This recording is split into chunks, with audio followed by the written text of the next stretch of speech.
ಎಲ್ಲಾರು ಅನ್ಕೊಂತಾರೆ solo travelling, bike travelling ಮೋಜ್ ಮಾಡ್ತಾವನೆ, ಮಸ್ತ್ ಮಾಡ್ತಾವನೆ ಅಂತ.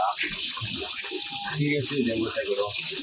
ಎಸ್ಟಿಮೇಷನ್ ಇಟ್ಕೊಂಡು ಆರಾಮಾಗಿ ಎಂಜಾಯ್ ಮಾಡ್ಕೊಂಡು ಹೋಗ್ಬೋದು. ಎಲ್ಲಿ ಬೇಕಾದ್ರೂ ಟೆಂಟ್ ಹಾಕೋಬೋದು, ಊಟ ಆರಾಮಾಗಿ ಸಿಗುತ್ತೆ, ಪೀಸಾಗಿ ಹೋಗಿ ಬಂದ್ಬಿಡ್ಬೋದು. ಎಂಜಾಯ್ಮೆಂಟ್ ಅಂತ ಬಂದರೆ ಫಸ್ಟು ತಿಳ್ಕೊಳ್ಳಿ, ಯೂಟ್ಯೂಬಲ್ಲಿ ರೀಲ್ಸಲ್ಲಿ ನೋಡೋದು ಬೇರೆ, ಆ್ಯಕ್ಚುಯಲ್ ರಿಯಾಲಿಟಿ ಬೇರೆ. ಬರೀ ಒಂದು 20% ಅಷ್ಟೇ ನೀವು ನೋಡ್ತೀರಾ ಯೂಟ್ಯೂಬ್, ಇನ್ಸ್ಟಾಗ್ರಾಮಲ್ಲೆಲ್ಲ. ಬರೀ ಅಲ್ಲಿ ನಿಮಗೆ ಏನು ಕಾಣಿಸುತ್ತೆ ಎಂಜಾಯ್ಮೆಂಟ್ ಹಾಕ್ತಾರೆ. ಬಿಹೈಂಡ್ ದ ಸೀನ್ಸ್ ಅಂತ ಹೇಳ್ಬಿಟ್ಟು ಬಟ್ಟೆ ಒಗೆಯೋದು, ಟೆಂಟ್ ಹಾಕೋದು, ಊಟ ಹುಡುಕೋದು, ಆಮೇಲೆ ಪರ್ಮಿಷನ್ ಕೇಳೋದು, ಗಾಡಿ ಗಿಟ್ಟೋದ್ರೆ ಅದನ್ನ ರೆಡಿ ಮಾಡ್ಸೋದು.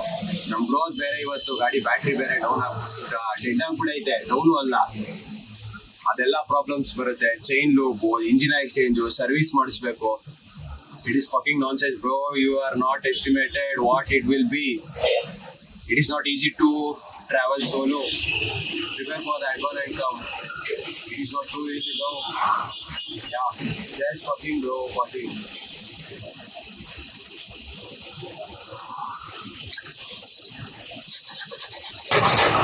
ಮನೇಲಿ ಆರಾಮಾಗಿ ಮನೇಲಿ ಒಪ್ಕೊಡ್ತಾರೆ. ರೂಮಲ್ಲಿ ಇದ್ರೆ ವಾಷಿಂಗ್ ಮಿಷಿನ್ ಎಲ್ಲ ಆಗ್ತಿಲ್ಲ, ಇಲ್ಲ ವಾಷಿಂಗ್ ಮಿಷಿನ್ನು ಇಲ್ಲ, ಒಪ್ಕೊಡೋರು ಯಾರು ಇಲ್ಲ, ಅಥವಾ ಧೋಬಿಘಾಟು ಇಲ್ಲ. ಈ ಕಡೆ ನಿಮ್ಗೆ ಯಾರು ದುಡ್ಡು ಕೊಟ್ಟರು ಹೋಗೋದು ಕೊಡಲ್ಲ. ನೀವು ಯಾವುದೋ ಊರಲ್ಲಿ ಇರ್ತೀರ, ನಿಮ್ಮನ್ನ ಮಾತಾಡ್ಸೋದೇ ಹೆಚ್ಚು. ಸೊ ನಿಮ್ಮ ಕೆಲಸ ನೀವೇ ಮಾಡ್ಕೋಬೇಕು, ನಿಮ್ಮ ತಿಕ್ಕ ನೀವೇ ತೊಳ್ಕೊಬೇಕು, ಪ್ರತಿಯೊಂದು ಉಚ್ಕೋಬೇಕು, ತಿಕ್ಕೋಬೇಕು, ಹೋಗ್ತಾ ಇರಬೇಕು. ಸ್ವೆಟ್ ಆದರೂ ಸೆಂಟ್ ಹೊಡ್ಕೊಂಡು ಮುಂದೆ ಹೋಗ್ಬೇಕು, ನೀರು ಸಿಕ್ಕ ಕಡೆ ಸ್ನಾನ ಮಾಡಬೇಕು, ಟೀ ಸಿಕ್ಕರೆ ಕುಡಿ, ಊಟ ಮಾಡೋದು, ಮಲ್ಕೋ, ಅಷ್ಟರಲ್ಲೇ ಇರಬೇಕು. ಜಾಸ್ತಿ ಎಕ್ಸ್ಟ್ರಾ ಎಕ್ಸ್ಪೆಕ್ಟೇಷನ್ ಇಟ್ಕೊಂಡು ಏನಾದ್ರು ಬಂದರೆ ಟೆಂಟ್ ಹಾಕೊಂಡು ಆರಾಮಾಗಿರ್ಬೋದು ಅಂದರೆ ಬರೋಕ್ಕೆ ಹೋಗ್ಬೇಡಿ, ಮನೇಲೇ ಇದ್ಬಿಡಿ. ಎಲ್ಲದಕ್ಕೂ ಪ್ರಿಪೇರ್ ಆಗಿ ಬನ್ನಿ. ಬಿಹೈಂಡ್ ದ ಸೀನ್ಸು ನೋಡಿ, ಅವಾಗಲೇ ಗೊತ್ತಾಗುತ್ತೆ ನಿಮಗೆ ಏನು ರಿಯಾಲಿಟಿ ಅಂತೇಳಿ. So it's not too easy to travel solo bro. It is fucking hard. It fucks you bro.